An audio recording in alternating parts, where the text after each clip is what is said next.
மத்தேயு 26வது அதிகாரம் 69வது வசனத்திலிருந்து 75வது வசனம் வரை. மத்தேயு 26வது அதிகாரம் 69லிருந்து 75வது வசனம் வரை. மத்தேயு 26 69லிருந்து சாரி. அத்தருணத்தில் பேதுரு வெளியே வந்து அரண்மனை முற்றத்தில் உட்கார்ந்திருந்தான். அப்பொழுது வேலைக்காரி ஒருத்தி அவனிடத்தில் வந்து, நீயும் கலிலேயனாகிய இயேசுவோட கூட இருந்தாய் என்றாள். அதற்கு அவன், நீ சொல்லுகிறது எனக்கு தெரியாது என்று எல்லாருக்கும் முன்பாக மறுதலித்தான். அவன் வாசல் மண்டபத்திற்கு போன பொழுது வேறொருத்தி அவனை கண்டு, இவனும் நசரேயனாகிய இயேசுவோட கூட இருந்தான் என்று அங்கே இருந்தவர்களுக்கு சொன்னான்.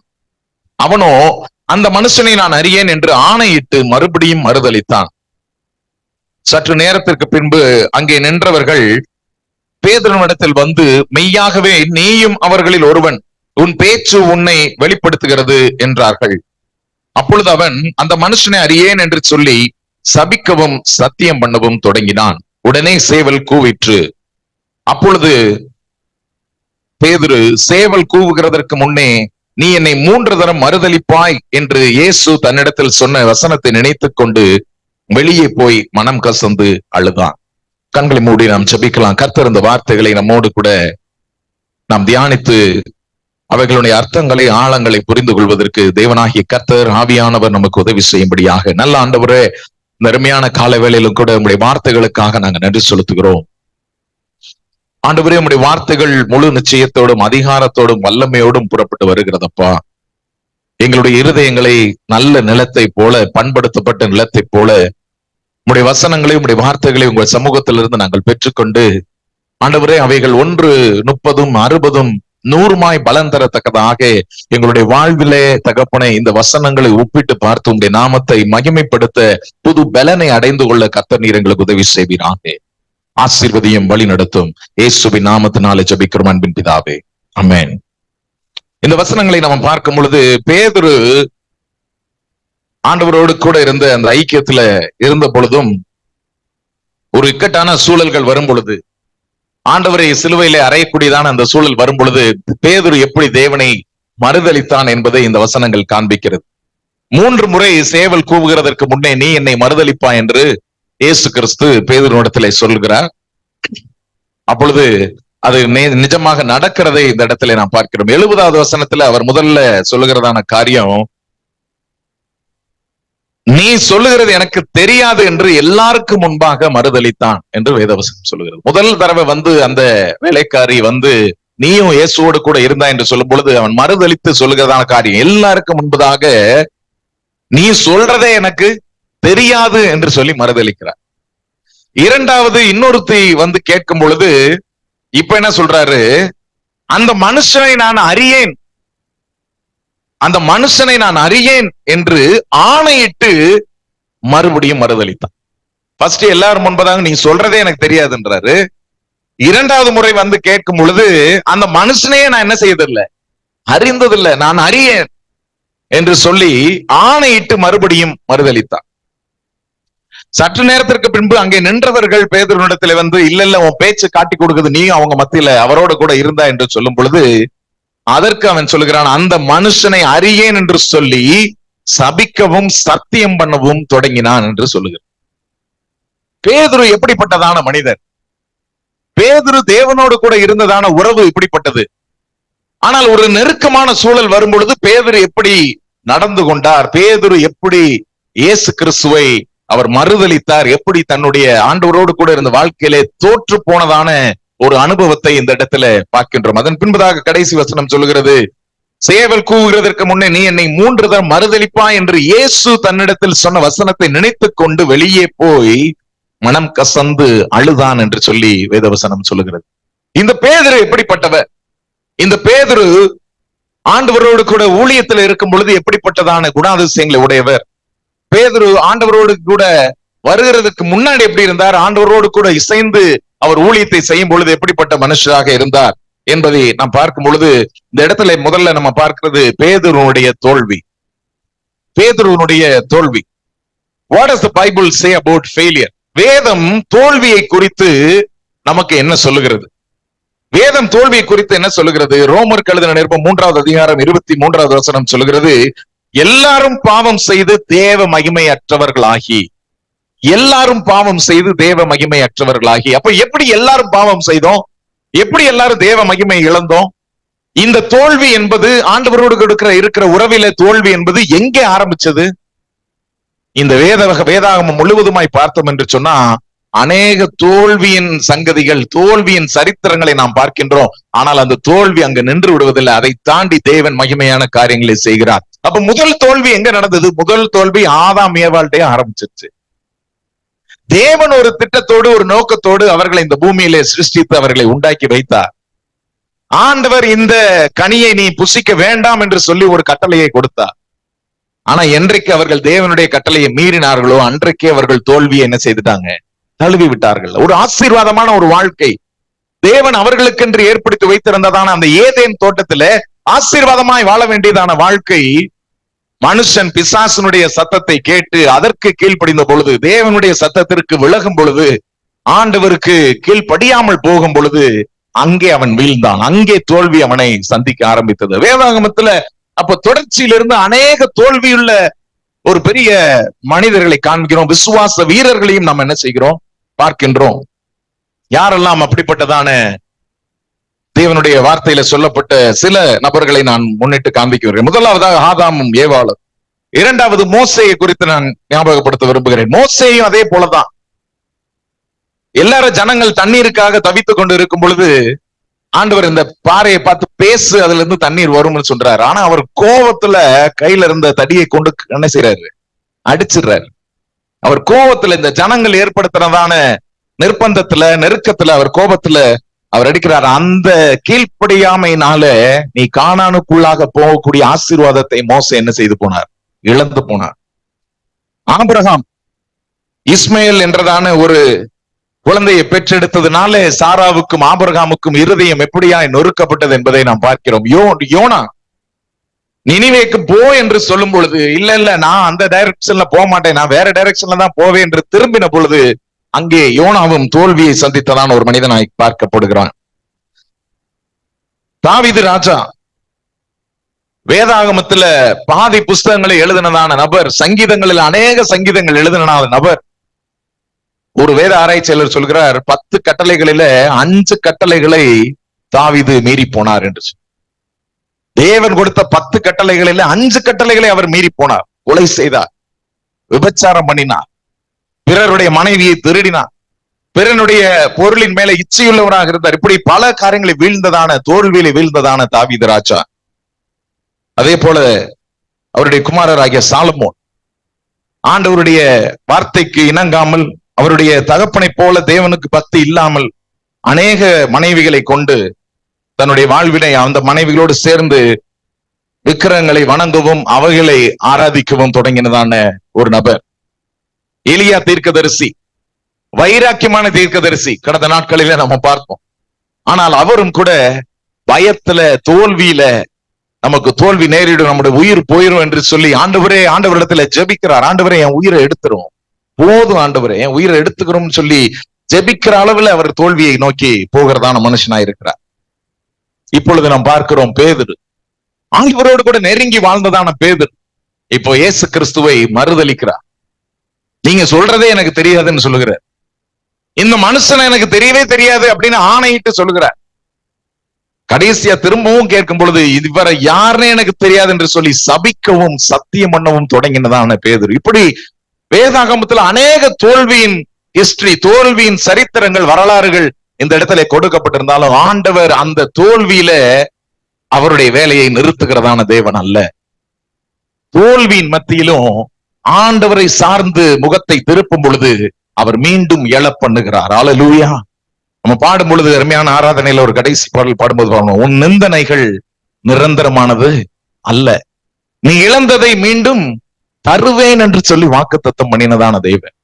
ஒருவேளை நம்முடைய வாழ்க்கையிலும் கூட சில தோல்விகளை நாம் சந்தித்திருக்கலாம். ஆண்டவர் இதை செய்யன்னு சொல்லியிருப்பாரு அல்லது இதை செய்யாதன்னு சொல்லியிருப்பாரு.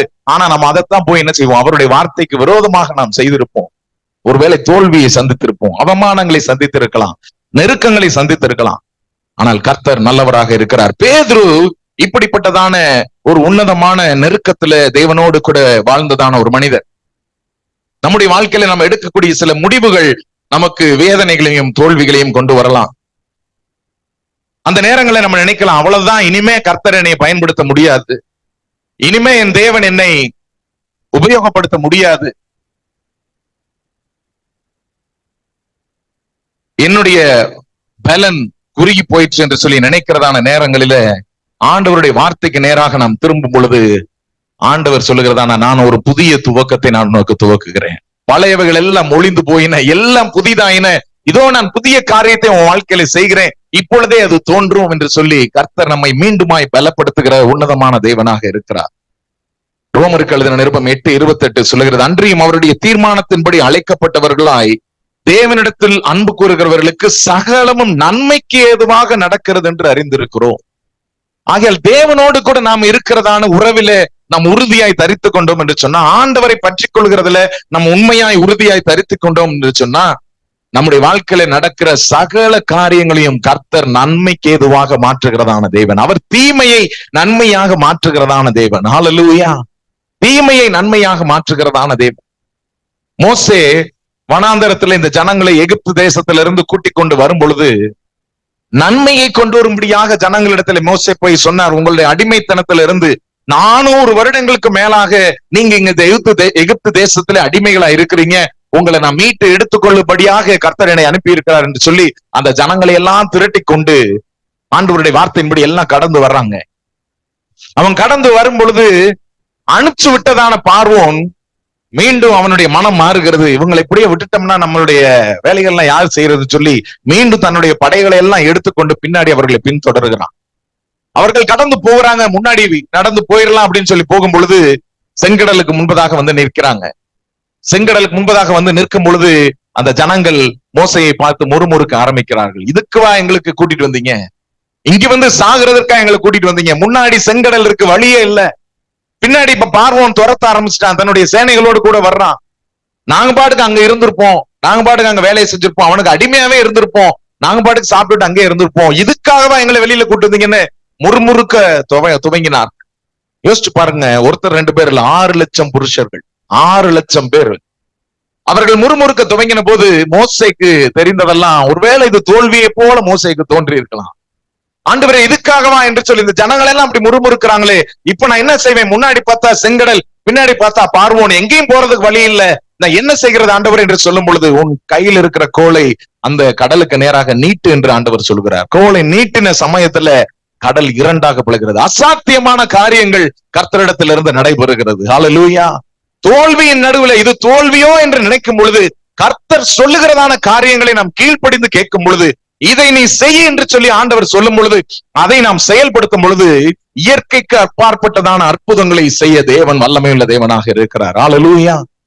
செங்கடலை 2ஆக பிளந்து அதன் வழியாய் கடந்து போகிறதற்கு கர்த்தர் வழியை உண்டு பண்ணுகிறார். வழி இல்லாத இடங்களிலே வழியை உண்டு பண்ணுகிறதான உன்னதமான தேவன் அவர்.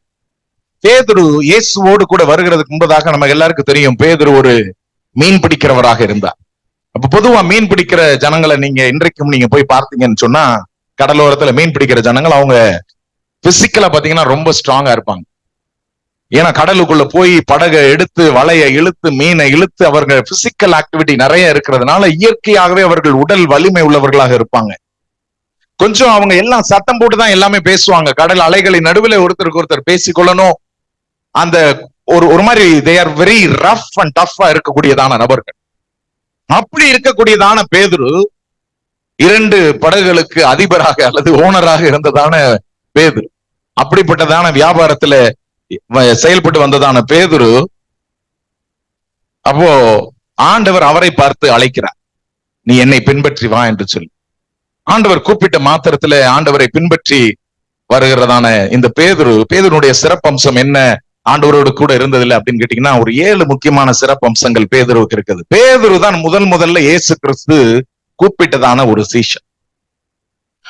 முதல்ல கூப்பிட்டதான 12 சீஷர்களை முதல்ல கூப்பிட்டதான ஒரு பாக்கியம் பேதுருவுக்கு இருக்கிறது. 2வது, இயேசுவினுடைய க்ளோசஸ்ட் சர்க்கிள், பேதுரு, யாக்கோபு, யோவான் என்கிறதான அந்த க்ளோஸ் சர்க்கிள்ல பேதுருவும் ஒரு நபராக இருந்தார். ஆண்டவரோடு கூட இயேசுவோடு கூட நெருங்கினதான உறவை கொண்டதான ஒரு நபர். இந்த பேதுரு தான் முதல்ல ஆண்டவர் கேட்கிறார், நீங்கள் என்னை யார் என்று சொல்லுகிறீர்கள் என்று இயேசு கிறிஸ்து சீஷர்களிடத்துல கேட்கும் பொழுது பேதுரு தான் முதல்ல நீரே மெய்யான கிறிஸ்து, நீரே ஜீவனுள்ள தேவனுடைய குமாரனாகிய கிறிஸ்து என்று சொல்லுகிறார். மத்தேயு 16:16 அப்படி சொல்லுகிறார். நீங்கள் என்னை யார் என்று சொல்லுகிறீர்கள் என்று கேட்டார். சீமோன் பேதுரு பிரதித்திரமாக, நீர் ஜீவனுள்ள தேவனுடைய குமாரனாகிய கிறிஸ்து. அது வரைக்கும் எல்லாரும் சொல்லிக்கிட்டு இருந்தாங்க, இவர் ஒரு தீர்க்கதரிசி, இவர் எலியா திரும்ப வந்தவரா இருப்பாரு, ஆளாளுக்கு ஒண்ணு சொல்லிக்கிட்டு இருக்கிறாங்க. ஆனா அவர் மாத்திரம் தான் முதலாக இவர் யார் என்பதை மற்ற சீஷர்களுக்கு அறிவித்ததான அந்த பாக்கியத்தை உடையவர். 4வது காரியம், அவர் ஒருவர் தான் அங்க இருந்த எல்லா சீஷர்கள் நடுவிலையும் தன்னுடைய விசுவாசத்தை ஆண்டவரை முழுவதுமாய் நம்பி கடலிலே நடக்க தேவன் நடந்து வரும் பொழுது, இயேசு கிறிஸ்து நடந்து வரும் பொழுது, ஆண்டவரே ஏதோ நானும் நடக்கலாமா அப்படின்னு, நீ வா அப்படின்னு சொன்ன உடனே நம்பிக்கையோடு கூட தன்னுடைய காலை எடுத்து படகை விட்டு வெளியில் என்ன செய்யறாரு, தண்ணி மேல வைக்கிறார்.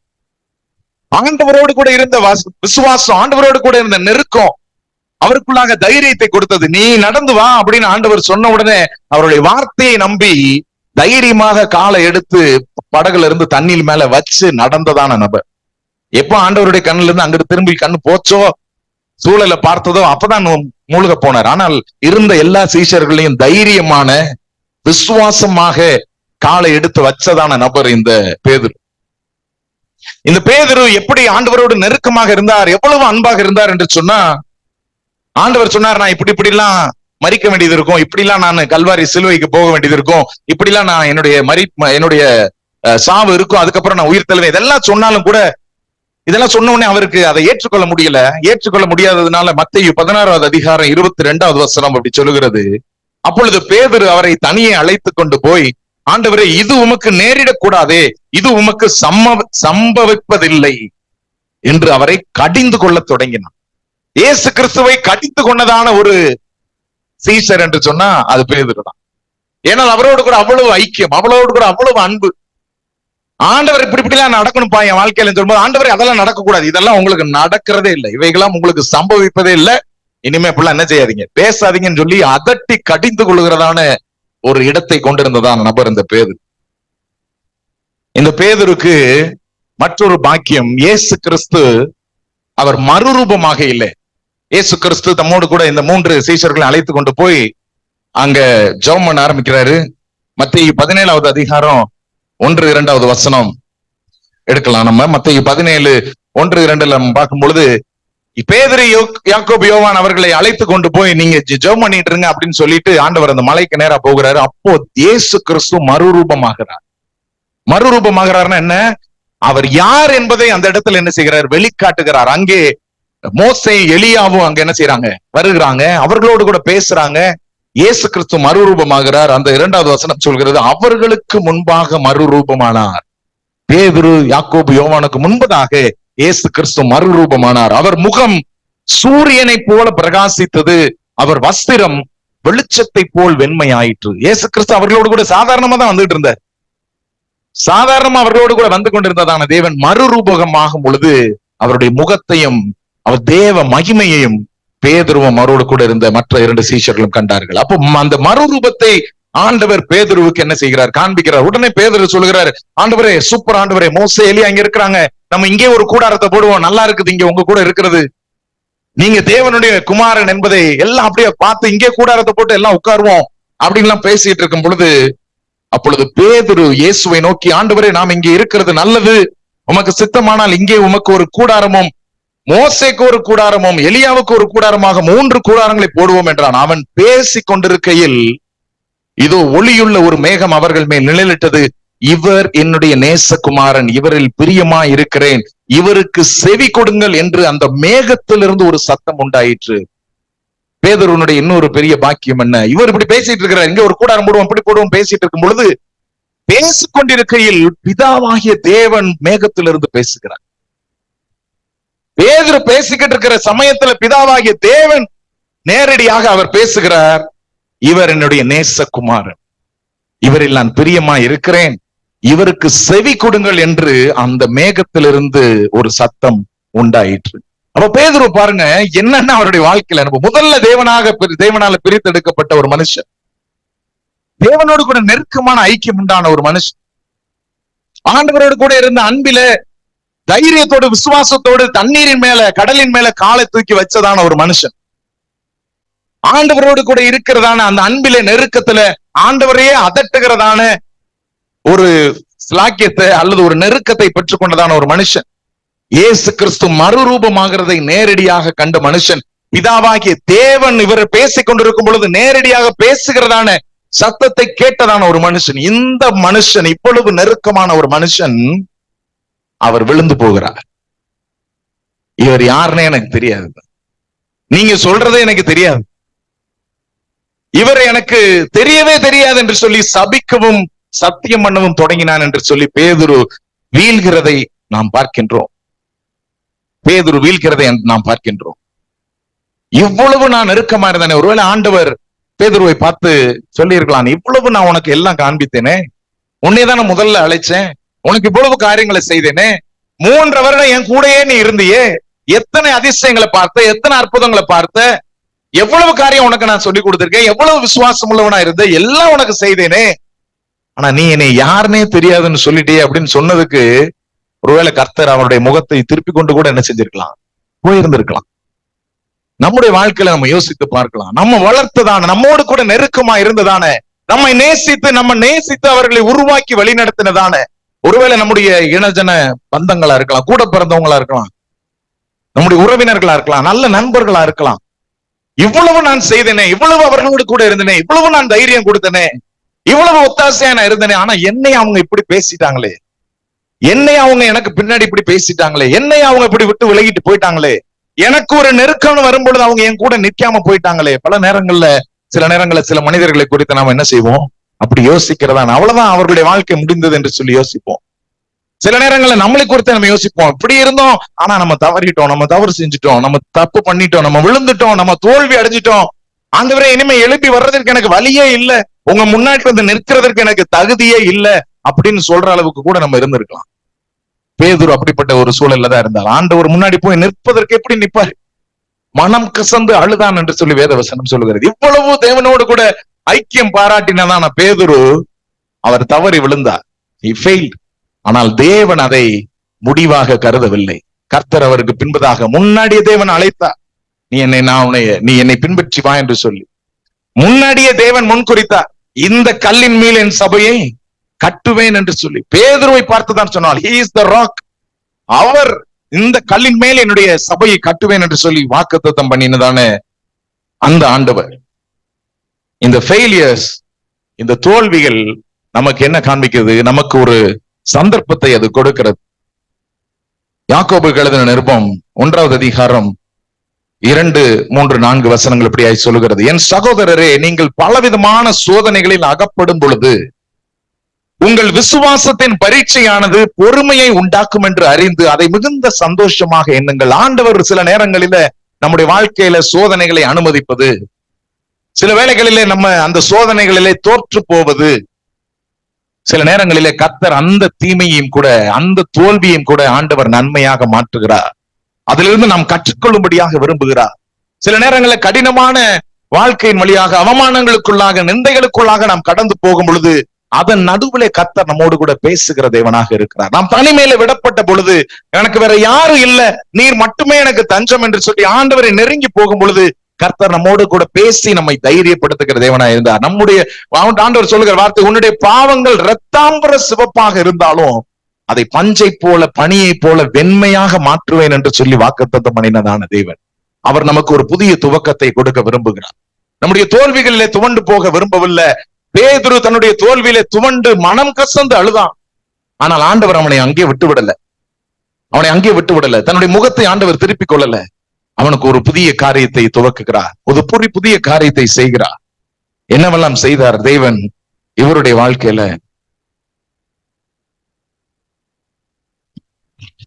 பேதுரு மீண்டுமாக ஆண்டவரிடத்துல திரும்பும் பொழுது, மனம் கசந்து அழுத பொழுது ஆண்டவர் ஒரு விருந்தை உண்டு பண்ணுகிறார். யோவானுக்கு எழுதின நிருபம் 21வது அதிகாரத்துல அது ரொம்ப அருமையா இருக்கும். அதை நம்ம எடுத்து வாசித்து பார்த்தோம் என்று சொன்னால், யோவானு எழுதின சுவிசேஷம் 21வது அதிகாரம்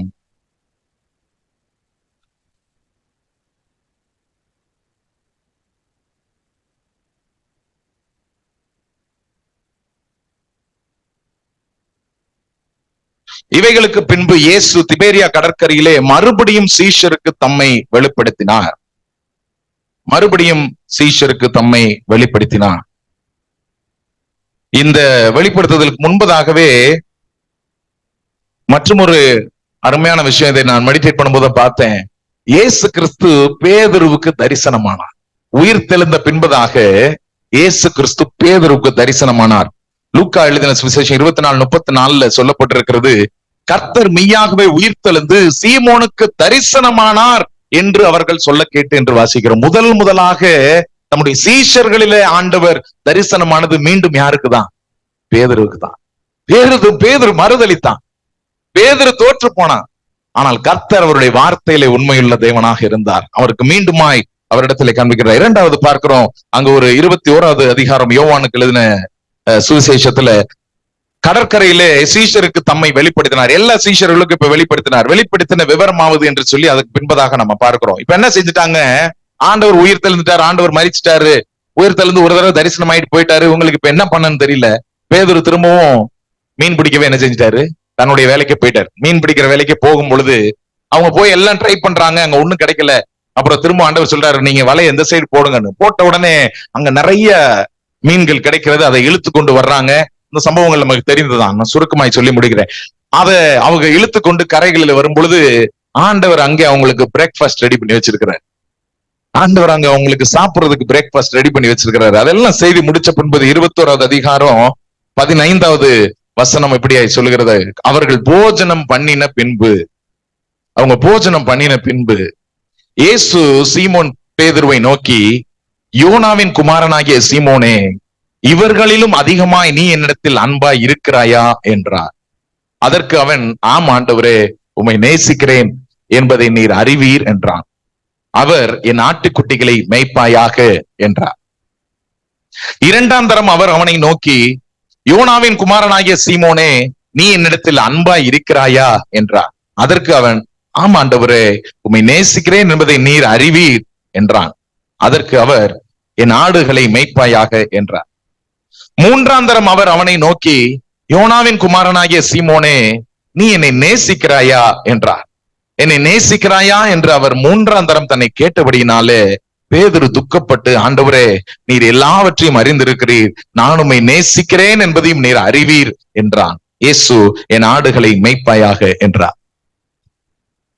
3 முறை திரும்ப திரும்ப பேதுருவினிடத்தில் ஆண்டவர் கேட்கிறார், இவர்கள் எல்லாரை காட்டிலும் நீ என்னை நேசிக்கிறாயா? உங்களுக்கு தெரியும், நான் முதல்ல சொல்லும்போது சொன்னேன், இந்த மீனவ பேக்ரவுண்ட்ல இருக்கக்கூடிய இந்த ஃபிஷர்மேன் ரொம்ப ரஃப் அண்ட் டஃபா இருக்கக்கூடிய ஆட்கள்.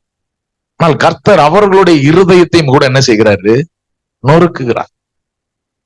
அது ஒரு சதையுள்ள இருதயமாக தேவன் மாற்றுகிறார், ஒரு மென்மையான இருதயமாக மாற்றுகிறார்.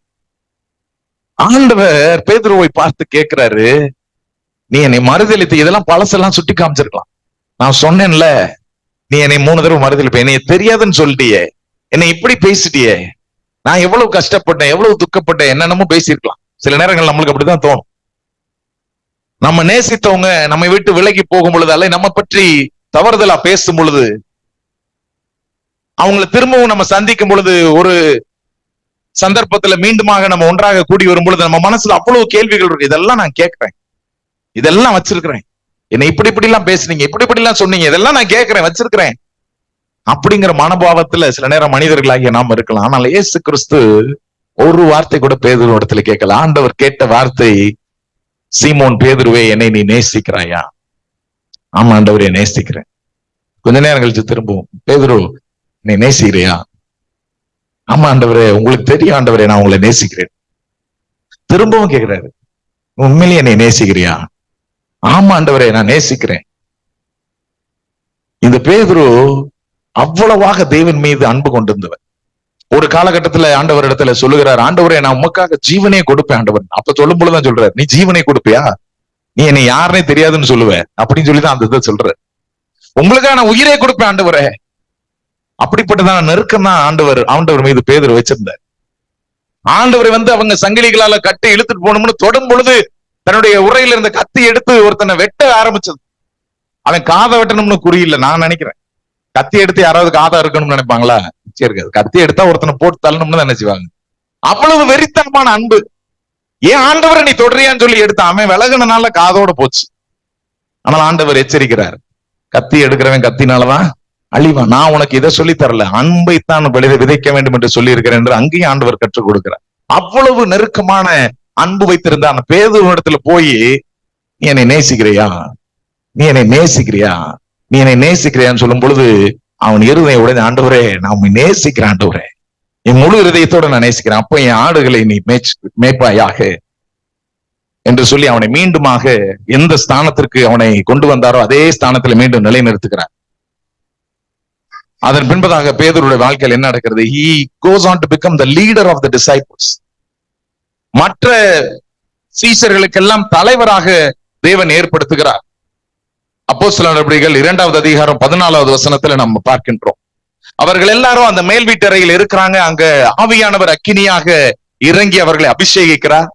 அதெல்லாம் முடிஞ்ச பின்பதாக இவங்க எல்லாம் பல பாஷைகள்ல பேசும் பொழுது, இவங்க எல்லாம் குடிச்சு வெறிச்சு இருக்கிறாங்க அப்படின்னு ஜனங்கள் முறுமுறுக்க ஆரம்பிக்கும் பொழுது, அங்க அவர்களுக்கு முன்பதாக நின்று சொல்கிறார், இல்ல இவங்க எல்லாம் குடிச்சு விரும்பல, இது ஆவியானவருடைய அபிஷேகத்தினால அவங்க பற்பல பாஷைகள் என்ன செய்து கொண்டிருக்கிறாங்க, பேசி கொண்டிருக்கிறாங்கன்னு சொல்லி 14வது வசனம் சொல்லுகிறது. அப்பொழுது பேதுரு 11 கூட நின்று அவர்களை நோக்கி உரத்த சத்தமாய், யூதர்களே, எருசலேமில் வாசம் பண்ணுகிற ஜனங்களே, நீங்கள் எல்லாரும் அறிந்து கொள்வீர்களாக என் வார்த்தைகளுக்கு செவி கொடுங்கள் என்று சொல்லி தன்னுடைய சுவிசேஷ ஊழியத்தை என்ன செய்கிறாரு? ஆரம்பிக்கிறார். அப்போஸ்தல ஊழியத்தை அவர் ஆரம்பிக்கின்றார்.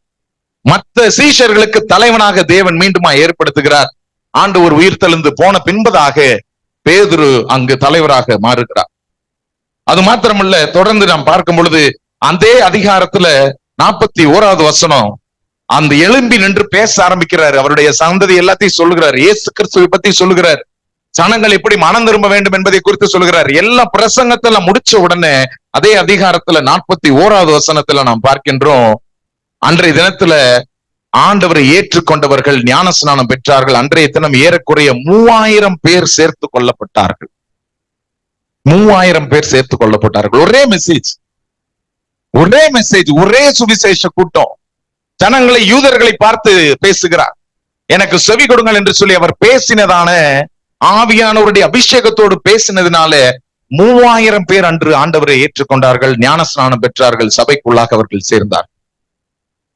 5வதாக இந்த பேதுரு அதன் பின்பதாக மீண்டும் கட்டி எழுப்பப்பட்டதான பேதுரு அதன் பின்பதாக பல அற்புதங்களை செய்திருக்கிறார். அதுல ஒரு மகிமையான ஒரு அற்புதம் என்னன்னு சொன்னா, மரித்தோரை கூட உயிரோடு கூட எழுப்பினதான வல்லமையை பேதுரு மூலமாக தேவன் வெளிப்படுத்தினார். அப்போஸ்தலர் நடபடிகள் 9வது அதிகாரம் 40-41வது வசனங்கள் இப்படி சொல்லப்படுகிறது. பேதுரு எல்லாரையும் வெளியே போக செய்து முழங்கால் படியிட்டு ஜெபம் பண்ணி பிரேதத்தின் புறமாய் திரும்பி, தபித்தாலே எழுந்திரு என்றான். அப்பொழுது அவள் தன் கண்களை திறந்து பேதுருவை பார்த்து உட்கார்ந்தாள். அவன் அவளுக்கு கை கொடுத்து அவளை எழுந்திருக்க பண்ணி பரிசுத்தவான்களையும் விதவைகளையும் அழைத்து அவளை உயிருள்ளவளாக அவர்களுக்கு முன் நிறுத்தினான். பேதுரு அதன் பின்பதாக மரித்த தபித்தாலை உயிரோடு கூட எழுப்பினதான அந்த அற்புதத்தை செய்யக்கூடிய வல்லமையினால தேவன் பேதுருவை நிரப்பினார் என்று சொல்லி பார்க்கின்றோம். அடுத்து 6வதாக பேதுரு இன்னும் அவருடைய வாழ்வு எப்படியாக மாறினது நமக்கு வேதாகமத்துல 1 பேதுரு 2 பேதுரு என்று சொல்லி பல நிருபங்களை கொடுத்ததான பேதுரு அந்த 1 பேதுரு 2வது அதிகாரம் 1-2 வசனங்கள்ல எப்படியா சொல்லுகிறார், இப்படி இருக்க கர்த்தர் தயை உள்ளவர் என்பதை நீங்கள் ருசி பார்த்தது உண்டானால், கர்த்தர் தயை உள்ளவர் என்பதை நீங்கள் ருசி பார்த்தது உண்டானால் என்று சொன்னா, இவர் ருசி பார்த்திருக்கிறார். நான் அவரை மறுதலித்தோம், அவர் யாருன்னே தெரியாதவும் சபிக்கவும் சத்தியம் பண்ண தொடங்கியும் கூட கர்த்தர் என் மீது தயையுள்ளவராக இருந்தார், என் மீது அவருடைய அன்பை செலுத்தினார், என் மீது அவருடைய கிருபையை கொடுத்தார், என் மீது அவருடைய அபிஷேகத்தை கொடுத்தார். அவர் என்ன வாக்குத்தத்தம் பண்ணி என்னை அழைத்து என்னை இந்த சபையின் மேல் என் கல்லை கட்டுவேன் என்று சொல்லி தலைவனாக உயர்த்தினாரோ, என்னை அபிஷேகித்தாரோ, என்னை பயன்படுத்தினாரோ, அதே போல மற்றவர்களையும் உங்களையும் பயன்படுத்துவார் என்று சொல்லி அந்த அனுபவத்தோடு கூட எழுதுகிறார். இப்படி இருக்க கர்த்தர் தயையுள்ளவர் என்பதை நீங்கள் ருசி பார்த்தது உண்டானால், சகல துர்க்குணத்தையும், சகலவித கபடத்தையும், பஞ்சகங்களையும், பொறாமைகளையும், சகலவித புறங்கூறுதலையும் ஒழித்து விட்டு நீங்கள் வளரும்படி புதிதாய் பிறந்த குழந்தைகளைப் போல திருவசனமாகிய களங்கமில்லாத ஞானப்பாலின் மேல் வாஞ்சையாயிருங்கள். அவர் ஒரு மெச்சூரிட்டிக்கு நேரா போகிறார், ஒரு மெச்சூரிட்டிக்கு நேரா போகிறார். இந்த புறங்கூறுதல், கபடம், துர்க்குணம், வஞ்சகம், பொறாமை இதெல்லாம் கடந்து வந்துட்டார். இதெல்லாம் ஒழிச்சு விடு, இதெல்லாம் யூஸ்லெஸ், இதெல்லாம் இந்த உலகத்துல ஒரு பிரயோஜனமும் நமக்கு தரப்போறது இல்லை. இதெல்லாம் நீங்க கலைந்து ஒழித்து விட்டு நீங்கள் வளரும்படி புதிதாய் பிறந்த குழந்தைகள் எப்படி பாலுக்கு ஏங்குமோ அதே போல புதிதாய் பிறந்த குழந்தைகளைப் போல திருவசனமாகிய களங்கம் இல்லாத இந்த ஞானப்பாலின் மேல் வாஞ்சியா இருங்கள், தேவனுடைய வார்த்தையின் மீது நீங்க வாஞ்சியா இருங்கள் என்று சொல்லி அவர் ஒரு மெச்சூரிட்டிக்கு நேரா போய் பேசக்கூடியதான ஒரு பெரிய தலைவராக உருவாக்கி வருகிறார்.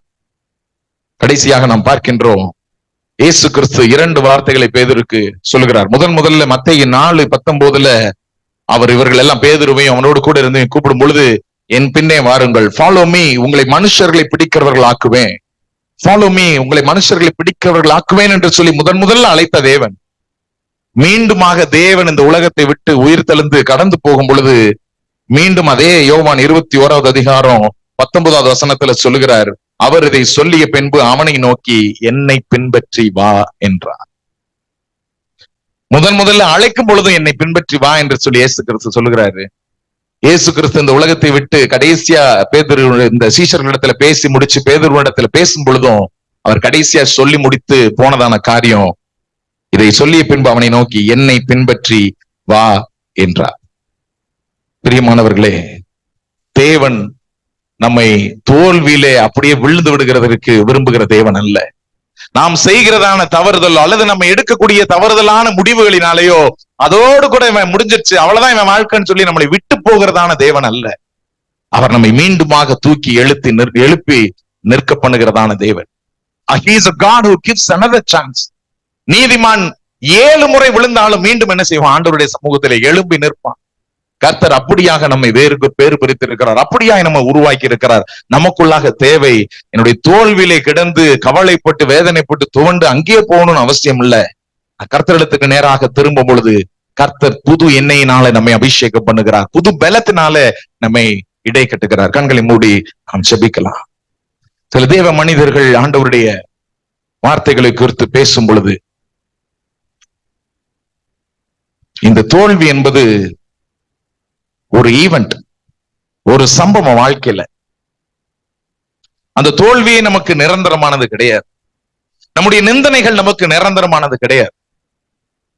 வெற்றியின் படிக்கட்டுகளை நம்ம ஏற வேண்டும் என்று சொன்னா தோல்வி மனப்பான்மையோடு கூட நம்மளால ஏறிக்கொண்டிருந்தோம்னு சொன்னா நம்மளால வெற்றியை இப்ப தேட முடியாது. தோல்வி என்பது நாம் சிந்தித்து வேறு திசை நோக்கி திரும்ப வேண்டிய, முடிவெடுக்க வேண்டிய கட்டாயத்திற்கு நம்மை அழைத்து செல்லுகிறது. தோல்வி என்பது நம்முடைய வாழ்க்கையின் முடிவு அல்ல. கர்த்தர் அங்கிருந்து ஒரு புதிய துவக்கத்தை ஏற்படுத்த வல்லமை உள்ள தேவனாக இருக்கிறார். ஆனால் அந்த பாடங்களின் வழியாக, இந்த தோல்விகளின் வழியாக கடந்து போகும் பொழுது நாம் அதிகமாய் சத்தியத்தை அறிந்து கொள்கிறோம். சத்தியத்தை அறிவீர்கள், சத்தியம் உங்களை விடுதலையாக்கும் என்று சொல்லி வேத வசனம் சொல்லுகிறது. அன்பின் நேசரை, இந்த அருமையான காலை வேலைக்காக உமக்கு நன்றி செலுத்துகிறோம்.